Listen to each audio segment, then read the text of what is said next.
Généralisation du port de caméras piétons, de petits boîtiers installés directement sur le policier.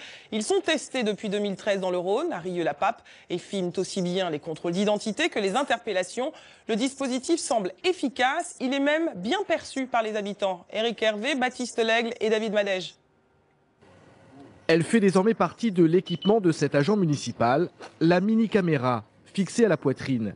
L'outil ne filme pas en continu, mais seulement en patrouille lorsque le policier le décide. Seul impératif, avertir le contrevenant. On vous informe que l'intervention est filmée, monsieur. Une fois l'effet de surprise passé, le dispositif est souvent perçu de manière positive par les automobilistes en infraction.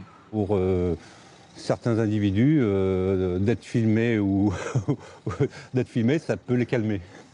Même si d'autres émettent quelques critiques. Avec Internet, on est fiché de A à Z. C'est absurde. Reste que chaque citoyen pourra demander à ce que les données soient effacées au nom du droit à l'image, excepté en cas de procédure judiciaire. Car l'objectif de ces caméras est bien de récolter des preuves en cas de litige, mais aussi d'éviter les débordements. Aujourd'hui, c'est plus de 80% d'outrages en moins, des opérations beaucoup plus sécurisées, moins d'incidents sur les interpellations parce que plus personne ne s'interpose.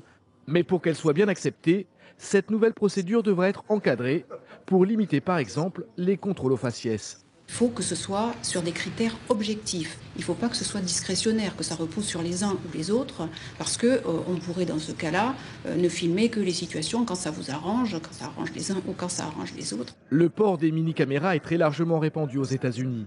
En France, 200 patrouilles de la police nationale ont aussi testé le dispositif.